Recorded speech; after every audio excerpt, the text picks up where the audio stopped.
احمدہ ونصلی علی رسولہ الکریم اما بعد فاعوذ باللہ من الشیطان الرجیم بسم اللہ الرحمن الرحیم یا ایہا الذین آمنوا لا یسخر قوم من قوم عسى ان یکونوا خیرا منہم ولا نساء من نساء عسى ان یکن خیرا منہن ولا تلمزوا أنفسكم ولا تنابزوا بالألقاب بئس الاسم الفسوق بعد الإيمان ومن لم يتب فأولئك هم الظالمون يا أيها الناس إنا خلقناكم من ذكر وأنثى وجعلناكم شعوبا وقبائل لتعارفوا إن أكرمكم عند الله أتقاكم إن الله عليم خبير قالت الأعراب آمنا قل لم تؤمنوا ولكن قولوا أسلمنا ولما يدخل الإيمان في قلوبكم وإن تطيعوا الله ورسوله لا يلدكم من أعمالكم شيئا إن الله غفور رحيم إنما المؤمنون الذين آمنوا بالله ورسوله ثم لم يرتابوا وجاهدوا بأموالهم وأنفسهم في سبيل الله أولئك هم الصادقون قل أتعلمون الله بدينكم والله يعلم ما في السماوات وما في الأرض والله بكل شيء عليم صدق الله العلي العظيم اللهم صل على محمد وعلى آل محمد كما صليت على إبراهيم وعلى آل إبراهيم إنك حميد مجيد رب اشرح لي صدري ويسر لي أمري واحلل عقدة من لساني يفقهوا قولي رب زدني علما اللهم أرنا الحق حقا وارزقنا اتباعه وأرنا الباطل باطلا وارزقنا اجتنابه۔ میں نے آپ کے سامنے سورہ حجرات کی آخری چند آیات تلاوت کی ہیں۔ اللہ رب العزت سے دعا ہے کہ اللہ تعالیٰ مجھے صحیح عرض کرنے کی اور ہم سب کو اسے سمجھنے اور اس پر عمل کرنے کی توفیق عطا فرمائے۔ ہمارا جو سلسلہ وار درس چل رہا ہے وہ سورہ حجرات کا ہی درس چل رہا ہے، اور یہ اس سلسلے کا آج تیسرا درس ہے، یعنی سورہ حجرات کا یہ تیسرا درس ہے اور آخری درس ہے۔ اس سے پہلے سورہ حجرات کی ابتدائی آیات کے 2 درس ہمارے گزر چکے ہیں، اور جیسا کہ پہلے عرض کیا تھا کہ سورہ حجرات میں اللہ تعالیٰ نے آداب زندگی کو بیان فرمایا ہے کہ ہمیں اپنی زندگی میں ایک معاشرے کے اندر رہتے ہوئے کن آداب کا خیال رکھنا چاہیے اور کن کن برائیوں سے اپنے آپ کو بچانا چاہیے، اور یہ سارے وہ آداب ہیں یا ان برائیوں کا ذکر ہے کہ جن کی وجہ سے معاشرے کے اندر بگاڑ پیدا ہوتا ہے، آپس میں اختلاف پیدا ہوتا ہے، لڑائیاں اور جھگڑے ہوتے ہیں، اور جو ہے وہ اتحاد ٹوٹ جاتا ہے، فتنہ فساد کھڑا ہو جاتا ہے۔ چنانچہ اس حوالے سے اللہ تعالیٰ نے سورہ حجرات کی ابتدائی 5 آیات میں صرف ان آداب کا ذکر کیا جن کا تعلق حضور نبی کریم صلی اللہ علیہ وسلم کی ذات کے ساتھ تھا۔ اللہ تعالیٰ نے مسلمانوں کو یہ حکم دیا کہ حضور صلی اللہ علیہ وسلم سے جب بات کی جائے تو اس طرح بات نہ کی جائے جس طرح آپس میں تم ایک دوسرے سے کرتے ہو۔ تو اس طرح پھر اس کے بعد 5 آیات میں آپ علیہ السلام کی ذات اور آپ کے آداب کا ذکر تھا، اور اس کے بعد پھر آگے جو ہے وہ آپس میں جو ہے ایک مسلمان کو دوسرے مسلمان کے ساتھ کس طرح کا رویہ رکھنا چاہیے ان چیزوں کا ذکر تھا، اور کن کن برائیوں سے اپنے آپ کو بچانا چاہیے۔ ان میں ایک سب سے بڑی جو چیز تھی وہ یہ تھا کہ جب بھی 2 مسلمان آپس میں لڑ پڑیں تو ان کے درمیان صلح کرواؤ، اور اسی طرح ایک چیز یہ تھی کہ تم میں سے کوئی مرد کسی دوسرے مرد کا اور تم میں سے کوئی عورت کسی دوسری عورت کا مذاق نہ اڑائے، اور اسی طرح یہ چیز بیان ہوئی کہ تم میں سے کوئی کسی دوسرے پر عیب نہ لگائے، کوئی تانا نہ دے اس کو، کوئی اس پر جھکتے نہ لگائے، اور تم میں سے کوئی کسی دوسرے کا برا لقب نہ رکھے، برا نام نہ رکھے، برے نام سے اس کو پکارے نہ، اور اسی طرح فرمایا کہ بدگمانی سے اپنے آپ کو بچاؤ، اور فرمایا کہ ولا تجسسوا، جاسوسی نہ کرو، یعنی جس کو کہتے ہیں نا ٹو میں لگ جانا، کسی کے چھپ کر دیکھنا کہ یہ کیا کرتا ہے یا کیا کرتی ہے۔ فرمایا اس طرح کی حرکات سے اپنے آپ کو بچاؤ، اور آخری چیز یہ بیان فرمائی تھی کہ وَلَا يَغْتَبْ بَعْضُكُمْ بَعْضًا، تم میں سے کوئی کسی دوسرے کی غیبت نہ کرے۔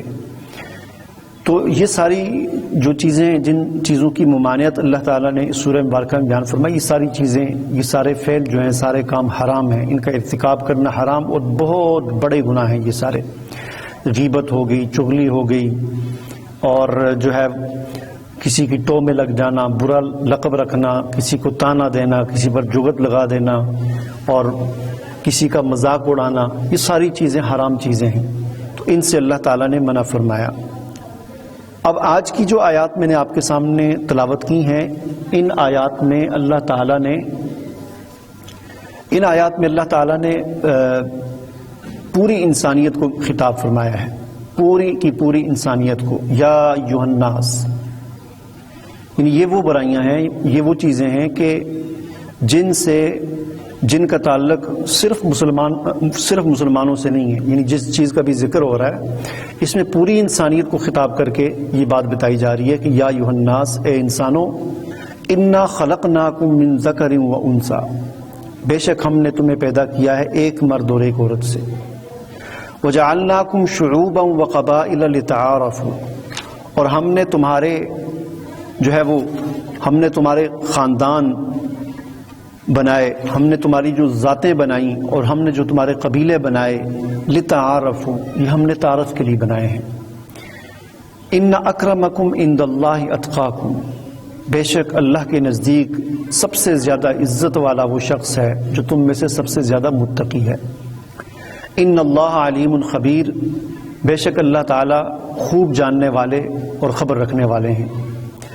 اب یہ جو آیت ہے، اس آیت میں پوری انسانیت کو خطاب کر کے اللہ تعالیٰ نے جو بات بیان فرمائی ہے، وہ ایک بہت اہم مسئلہ ہے، پوری دنیا کے اندر پایا جاتا ہے، اور وہ یہ ہے کہ لوگوں نے اپنی ذاتوں کو، اپنے خاندانوں کو، اپنے قبیلوں کو، اپنے علاقوں کو، اپنی زبانوں کو اونچ نیچ کا ذریعہ بنا دیا ہے، اور دوسروں کو حقیر سمجھنے کا ذریعہ بنا دیا ہے۔ ہم اگر دنیا کی تاریخ کو اٹھا کر دیکھیں تو دنیا میں جتنی بھی بڑی بڑی جنگیں ہوئیں، اگر ان کے پیچھے اسباب کی طرف اگر غور کیا جائے تو ہمیں نظر آتا ہے کہ بڑی بڑی جتنی بھی جنگیں ہوئی ہیں، اب اسی کو دیکھ لیں کہ دوسری جنگ عظیم اور تیسری جنگ عظیم کتنی بڑی جنگیں تھیں۔ ان جنگوں کے بھی اسباب پر اگر جب غور کیا جاتا ہے تو ہمیں پتہ چلتا ہے کہ ان کا آغاز بھی اسی اونچ نیچ کا جو فرق ہے، ذات کا جو فرق ہے، میرا خاندان، میری ذات، میرا قبیلہ، میرا ملک، میرا صوبہ، میری زبان، یہاں سے یہ جھگڑے شروع ہوئے اور پھیلتے پھیلتے بڑھتے بڑھتے جنگ عظیم کی شکل اختیار کر گئے۔ اور اس سے پہلے بھی انسانی تاریخ کو آپ اٹھا کر دیکھ لیں، یہی مسئلہ تھا۔ ہم عرب کی جو تاریخ پڑھتے ہیں اسلام کے آنے سے پہلے، جو جاہلیت کا زمانہ تھا، اس میں بھی یہی چیزیں تھیں کہ میرا باپ، میرا دادا، میرا خاندان، میری قوم، اسی پر جنگیں ہوتی تھیں اور اسی پر لڑائیاں ہوتی تھیں اور ہزاروں لوگ قتل ہو جاتے تھے۔ اسی لیے اللہ تعالیٰ نے پوری کی پوری انسانیت کو خطاب کر کے فرمایا کہ یا ایھا الناس، اے انسانوں، انا خلقناکم من ذکر و انثی، ہم نے تمہیں ایک مرد اور ایک عورت سے پیدا کیے۔ کوئی کافر ہے تو وہ بھی آدم کا بیٹا ہے، کوئی مسلمان ہے تو وہ بھی آدم کا بیٹا ہے، کوئی جو ہے وہ آرائی ہے وہ بھی آدم علیہ السلام کی اولاد ہے، ان کا ہی بیٹا ہے، کوئی جٹ ہے، کوئی بٹ ہے، کوئی راجپوت ہے، کوئی سید ہے، کوئی شیخ ہے، کوئی افریدی ہے، کوئی یوسف زئی ہے، کشمیری ہے، پنجابی ہے، پٹھان ہے، جو بھی ہے، ہر کوئی حضرت آدم علیہ السلام کی اولاد ہے۔ پیچھے اگر جا کر دیکھیں تو سب ان کے بیٹے ہیں، سب ان کی اولاد ہے۔ تو یہ جو آگے جو تقسیمیں جو بن گئی ہیں، یہ تو ایک زمانے کے ساتھ ساتھ، وقت گزرنے کے ساتھ ساتھ یہ چیزیں جو بن گئیں اور اللہ تعالیٰ کی حکمت سے یہ چیزیں وجود میں آئیں، اس کی وجہ اللہ تعالیٰ نے یہ بیان فرمائی کہ لتعارفوا، تاکہ تم آپس میں ایک دوسرے کو پہچان سکو۔ تو یہ پہچان کا ذریعہ ہیں یہ چیزیں۔ مثلا ہمارے سامنے 5 آدمی کھڑے ہیں اور 5 کا نام عبداللہ ہے، اور ایک آدمی کہتا ہے کہ عبداللہ لاہور چلا گیا، تو اب سننے والے کہیں گے کہ کون سا عبداللہ؟ عبداللہ تو 5 ہیں، تو وہ کہے گا کہ عبداللہ راجپوت، ہاں جی، یا عبداللہ شاہ، تو اس سے کیا ہو جائے گا؟ ایک فرق ہو جائے گا، باقیوں سے وہ ایک الگ ہو جائے گا. تو یہ چیزیں پہچان کے لیے ہیں. تو یہ جتنی بھی ذاتیں ہیں یہ ایک دوسرے پر، ان کسی ذات کو کسی دوسری ذات پر فوقیت حاصل نہیں ہے. ایسا نہیں ہے کہ کوئی ذات افضل ہے اور کوئی ذات افضل نہیں ہے، ایسی بات بالکل نہیں ہے. آج لوگوں نے بنا دیا جی ہر کوئی اپنے خاندان کو کہتا ہے کہ میرا خاندان افضل ہے اور دوسرا گھٹیا خاندان ہے. کوئی بھی گھٹیا خاندان نہیں ہے. اللہ کے نزدیک حدیث میں آتا ہے کہ حضور صلی اللہ علیہ وسلم نے فرمایا کہ الناس رجلان، جتنے بھی انسانیت ہے، لوگ ہیں، یہ اللہ کے نزدیک ان کی دو ہی قسمیں ہیں. ایک قسم جو ہے وہ فرمایا کہ بر تقی کریم علی اللہ. ایک قسم اللہ کے نزدیک ان لوگوں کی ہے کہ جو نیک ہیں، متقی ہیں اور بڑے ہی باعزت ہیں اللہ کے نزدیک. اور دوسری قسم لوگوں کی وہ ہے کہ فرمایا کہ فاجر شقی، کہ حین علی اللہ، کہ جو گناہگار ہیں اور بدبخت ہیں اور اللہ کی نظر میں وہ ذلیل و خوار ہیں. تو اللہ کے نزدیک انسانوں کی دو ہی قسمیں ہیں، یا متقی یا فاجر اور فاسق. تو جو زیادہ تقوی والا ہے، ان اکرمکم عند اللہ اتقاکم، تم میں سے جو شخص زیادہ متقی ہے وہ اللہ کے نزدیک عزت والا ہے. اللہ یہ نہیں دیکھے گا کہ یہ سید ہے یا یہ فلاں ہے یا یہ فلاں ہے. اگر وہ متقی نہیں ہے اللہ کے نزدیک اس کا کوئی مقام نہیں ہے. اور اگر کوئی متقی ہے تو اللہ کے نزدیک اس کا بہت بڑا مقام ہے، اس کا بہت بڑا مقام ہے. آپ حضرت بلال رضی اللہ تعالیٰ عنہ کو دیکھیں کہ کون ہیں وہ. ایک تو ان کا رنگ دیکھیں، حبشی، کالا سیاہ ان کا رنگ. اور پھر غلام کسے کہتے ہیں؟ غلام آج کل ہے نہیں ہے. آج کل تو ہمارے اس زمانے میں، اس دور میں غلام نہیں ہے، اس لیے ہمیں اس کا صحیح تصور اور ادراک نہیں ہو سکتا کہ غلاموں کا ایک معاشرے کے اندر کتنا ان کو کتنا حقیر سمجھا جاتا تھا، کتنا ذلیل سمجھا جاتا تھا. آج کل یوں سمجھ لیں کہ جیسے وہ جھگیوں والے لوگ ہوتے ہیں جن کی کوئی ویلیو نہیں ہوتی، کوئی لوگ ان کو سمجھتے ہی نہیں ہیں. اس سے بھی گھٹیا مقام ہوتا تھا غلاموں کا. اور پھر اوپر سے رنگ بھی کالا، پھر شکل بھی کوئی خوبصورت نہیں ہے. لیکن جب انہوں نے اسلام قبول کیا اور مسلمان ہو گئے تو ان کو حضور صلی اللہ علیہ وسلم نے سیدنا بلال کا لقب دیا. ان کو سیدنا بلال کا لقب اسلام کی طرف سے اور مسلمانوں کی طرف سے، صحابہ کرام کی طرف سے ملا. یعنی ہمارے سردار اور ان کی حالت اپنی کیا ہے؟ غلامی کی زندگی، کوئی خاندان کا کوئی خاص پتہ نہیں اور خوبصورت بھی نہیں. لیکن اس کے مقابلے میں بڑے بڑے سردار، عتبہ، شیبہ، ولید، ابو جہل، ابو لہب، کتنے بڑی بڑے لوگ تھے، ارب پتی لوگ تھے، بڑے بڑے ان کے خاندان تھے، 10 ان کے بیٹے ہوتے تھے اور اپنے اپنے قبیلے اور قوم کے یہ سردار ہوتے تھے. لیکن اسلام جب انہوں نے قبول نہیں کیا، اللہ اور اس کی رسول کی بات کو نہیں مانا، تو ذلیل و خوار کر کے رکھ دیا گیا ان کو. تو اس لیے فرمایا کہ ان اکرمکم عند اللہ اتقاکم. اللہ کے نزدیک کوئی ذات، کسی بھی ذات کی کوئی ویلیو نہیں ہے، کوئی خاندان کی ویلیو نہیں ہے کہ میں فلاں خاندان سے ہوں، فلاں علاقے سے ہوں. نہیں، کچھ بھی نہیں. اللہ کے نزدیک عزت والا وہ ہے، اللہ کے نزدیک عزت والی وہ ہے کہ جو متقی ہے. جیسا کہ میں نے ابھی آپ کو بتایا نا کہ حضرت بلال جب مکہ فتح ہوا اور حضور صلی اللہ علیہ وسلم مکہ میں داخل ہوئے تو آپ صلی اللہ علیہ وسلم نے حضرت بلال کو حکم دیا کہ خانہ کعبہ کی چھت پر کھڑے ہو کر اذان دے.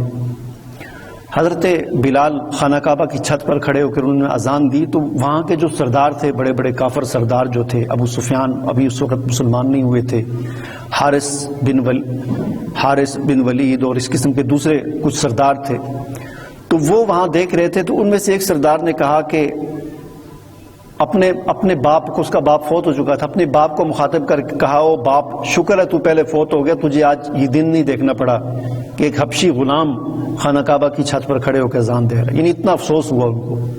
اور دوسرے نے کہا کہ حضور کو یہی کالا کوا ملا تھا اذان دینے کے لیے. اور ابو سفیان جو تیسرا سردار وہاں بیٹھا ہوا تو اس نے کہا کہ میں اس قسم کی کوئی بات نہیں کرتا، کیونکہ میں کوئی بات کروں گا تو مجھے پتا ہے کہ حضور کو اس کی اطلاع دے دی جائے گی۔ چنانچہ حضرت جبرائیل علیہ السلام اسی وقت آئے اور حضور صلی اللہ علیہ وسلم کو اس کی اطلاع دی۔ آپ نے ان تینوں کو بلایا اور فرمایا کہ تو نے یہ کہا تھا، تو نے یہ کہا تھا، تو نے کہا تھا کہ حضور کو اطلاع مل جائے گی، تو انہوں نے اقرار کیا بالکل ہم نے یہ کہا تھا۔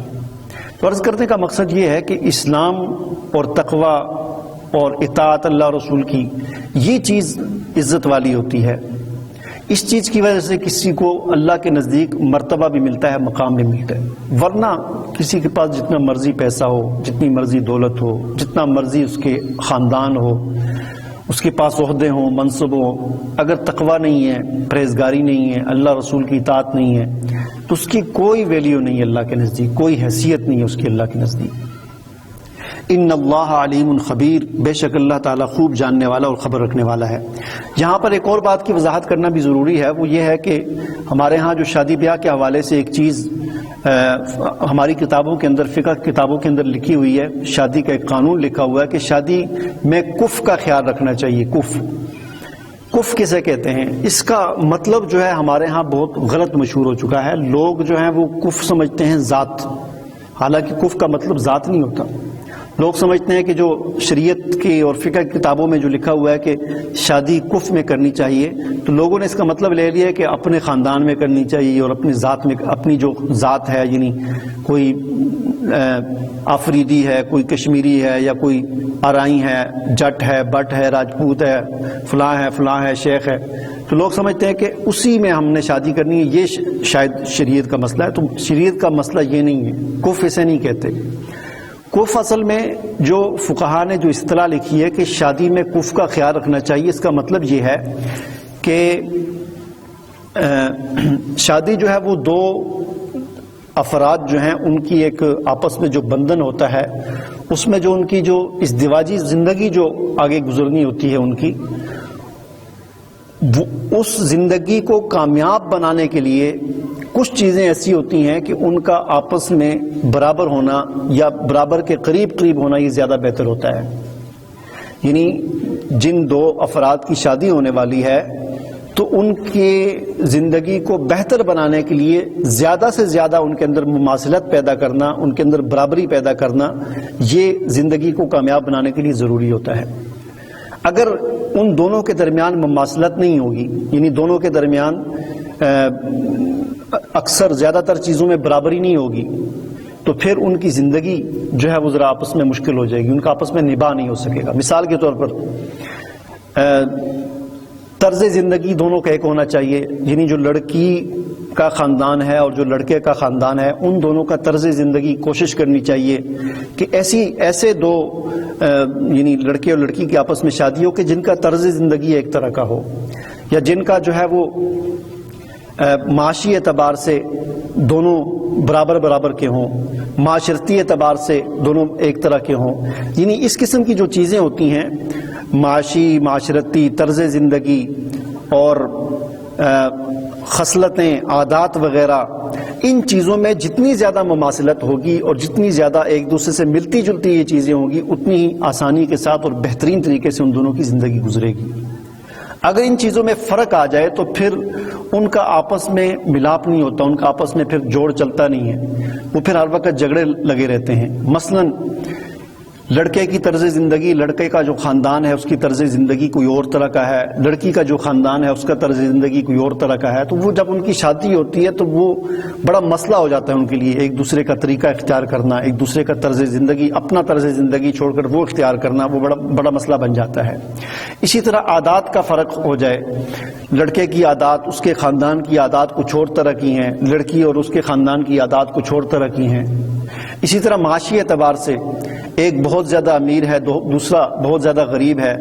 مثلا لڑکا اگر بہت زیادہ امیر ہوگا، لڑکی غریب ہوگی، تو اس کا نقصان یہ ہوگا کہ لڑکا اسے غلام بنا کے رکھے گا، اور اگر لڑکی بہت زیادہ امیر ہوگی، لڑکا غریب ہوگا، اس کا نقصان یہ ہوگا کہ لڑکی اپنے دولت پر، اپنے والد کے، اپنے خاندان کی دولت پر مطلب فخر کرے گی، اور اس لڑکا جو اس کا خاوند غریب ہے اس کو کچھ سمجھے گی ہی نہیں، جب اسے کچھ سمجھے گی نہیں اور وہ مرد ہونے کی حیثیت سے، خاوند ہونے کی حیثیت سے اس کے ساتھ رویہ اختیار کرے گا اور یہ آگے سے اکڑ دکھائے گی، تو اس سے پھر ان کے درمیان جھگڑا پیدا ہوگا اور پھر طلاق ہو جائے گی۔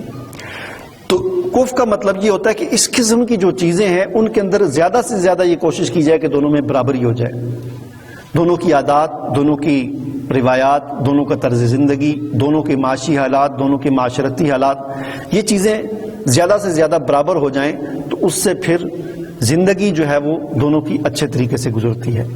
اسی طرح علم ہے کہ علم کے اعتبار سے دونوں کے اندر جتنی زیادہ بہتری آ جائے، برابری ہو جائے تو وہ زیادہ بہتر ہوتا ہے، کہ اگر ایک جو ہے وہ اس کا کچھ اور علم ہے، دوسرے کا کچھ اور علم ہے، اس سے بھی بڑا نقصان ہو جاتا ہے۔ تو یہ کفر کا یہ مطلب ہوتا ہے۔ آگے فرمایا کہ قالت الاعراب آمنا قل لم تؤمنوا ولكن قولوا اسلمنا ولما يدخل الايمان في قلوبكم۔ اللہ تعالیٰ فرماتے ہیں کہ قالت الاعراب آمنا، یہ دیہاتی لوگ آپ کے پاس آ کر آپ سے کہتے ہیں کہ ہم ایمان لائے۔ قل لم تؤمنوا ولكن قولوا اسلمنا، آپ ان سے کہہ دیجئے کہ تم ایمان نہیں لائے، ولكن قولوا اسلمنا، بلکہ تم یوں کہو کہ ہم اسلام لائے۔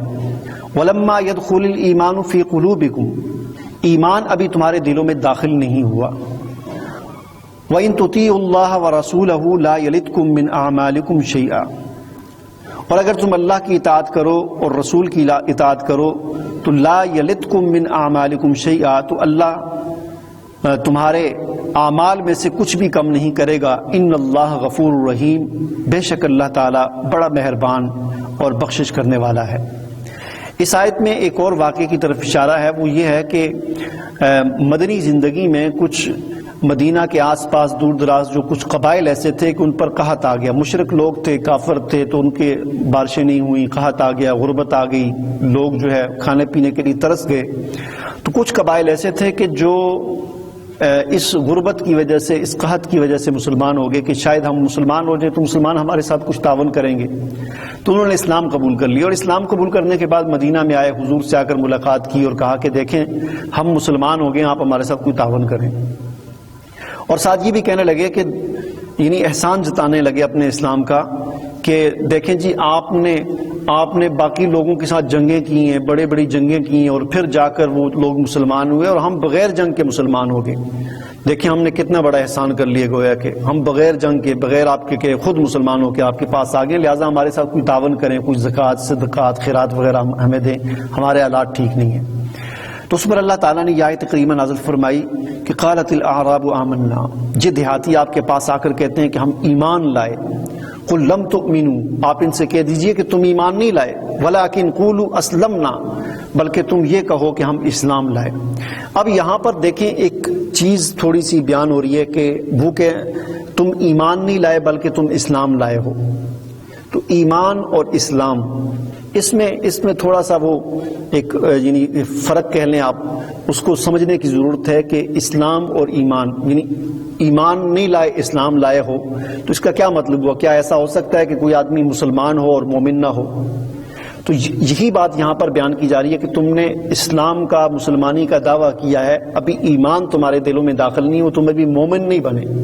اس کا مطلب یہ ہوا کہ کوئی آدمی مسلمان تو ہو سکتا ہے، مومن نہیں ہو سکتا۔ یہ بھی اس کا مطلب بن گیا کہ اصل میں اسلام کہتے ہیں ظاہر کو، یعنی ظاہر کے اعتبار سے کوئی آدمی اسلام کے اعمال کو اختیار کر لے تو وہ مسلمان کہلاتا ہے، اور ظاہری اعتبار سے اسلام کے اعمال میں سے سب سے کم درجہ جو ہے کلمہ ہے۔ کسی آدمی نے زبان سے پڑھ لیا لا الہ الا اللہ محمد الرسول اللہ، اشہد ان لا الہ الا اللہ، کلمہ پڑھ لیا اور کہا کہ میں مسلمان ہوں، تو بس وہ مسلمان ہے، کیونکہ اس نے کلمہ پڑھ لیا، سب نے دیکھ لیا۔ اور اسی طرح یہ جتنی بھی ظاہر کے اعمال ہیں، کوئی آدمی نماز پڑھ رہا ہے، روزہ رکھ رہا ہے، ہاں جی، یا مسلمانوں والے جتنے بھی کام ہیں وہ کر رہا ہے جو نظر آ رہے ہیں، تو یہ ظاہری جو اعمال ہیں ان کو جو آدمی اختیار کرتا ہے تو وہ مسلمان کہلاتا ہے۔ البتہ ایمان کا تعلق انسان کے دل کے ساتھ ہوتا ہے، ایمان کا تعلق انسان کے دل کے ساتھ ہوتا ہے کہ دل کے اندر جس وقت تصدیق پیدا ہو جاتی ہے، دل کے اندر پورا یقین پیدا ہو جاتا ہے اللہ اور اس کے رسول پر، اللہ کی کتاب پر، آخرت پر، تو اس کو کہتے ہیں ایمان۔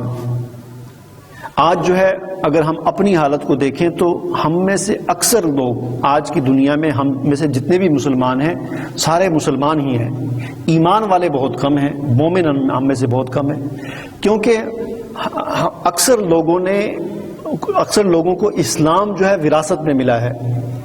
یعنی میرا باپ مسلمان تھا تو میں بھی مسلمان ہوں، میں مسلمانوں کے گھر میں پیدا ہوا ہوں تو مسلمان ہوں، باقی آگے کچھ نہیں پتا کہ اسلام کیا ہوتا ہے، ایمان کیا ہوتا ہے، اللہ کی کتاب کیا ہے، آخرت کیا ہے. یہ ساری چیزیں جو ہیں ان چیزوں کا پتہ ہی نہیں ہے. تو اس لیے اس سے یہ پتہ چلا کہ جب تک انسان کے دل میں ایمان اور یقین نہ پیدا ہو جائے اللہ اور اس کے رسول کے بارے میں، قیامت کے بارے میں، اللہ کی کتاب کے بارے میں، اس وقت تک آدمی پھر ٹھیک ہے بظاہر وہ کلمہ پڑھ رہا ہے، نماز پڑھ رہا ہے، مسلمان ہی کہلائے گا، لیکن ایمان والا جو حقیقی ایمان والا وہ نہیں کہلائے گا. چنانچہ اللہ تعالیٰ نے یہاں پر ان کی بھی نفی کی کہ تم نے کلمہ پڑھ کے مسلمان ہو گئے ہو، اس لیے تم یوں کہو کہ ہم اسلام لائے، یہ نہ کہو کہ ہم ایمان لائے، ایمان تو بھی تمہارے دلوں میں داخل ہی نہیں ہوا. اگلی آیت میں اللہ تعالیٰ نے ارشاد فرمایا کہ انما المؤمنون الذین آمنوا باللہ ورسولہ ثم لم يرتابوا وجاہدوا باموالہم وانفسہم فی سبیل اللہ اولئک هم الصادقون. اب اللہ تعالیٰ بتا رہے ہیں کہ ایمان والے کون ہوتے ہیں، ایمان والے کون ہوتے ہیں. اب ہم میں سے ہر کوئی یہ دیکھے کہ کیا میں ایمان والا ہوں یا نہیں. ایمان والوں کی تعریف اللہ تعالیٰ کر رہے ہیں کہ ایمان والے کون ہوتے ہیں. فرمایا انما المؤمنون الذین آمنوا باللہ ورسولہ، ایمان والے تو وہ ہوتے ہیں، مومن تو وہ ہوتے ہیں جو ایمان لائیں اللہ پر اور اس کے رسول پر، ثم لم یرتابوا، پھر وہ شک میں نہ پڑیں، یعنی کسی قسم کا شک ان کے دل میں نہ آئے اللہ کے بارے میں، اللہ کے رسول کے بارے میں، اللہ کی کتاب کے بارے میں، آخرت کے بارے میں، اللہ کے دین کے بارے میں کوئی کسی قسم کا شک ان کے دل میں نہ آئے. ثم لم یرتابوا، اور اگلی شرط بیان فرمائی کہ ایمان والے تو وہ ہوتے ہیں کہ وجاہدوا باموالہم وانفسہم فی سبیل اللہ، کہ جو جہاد کریں اللہ کے راستے میں اپنی جانوں کے ساتھ، اپنے مالوں کے ساتھ اور اپنی جانوں کے ساتھ. یہ ایمان والوں کی علامت ہے.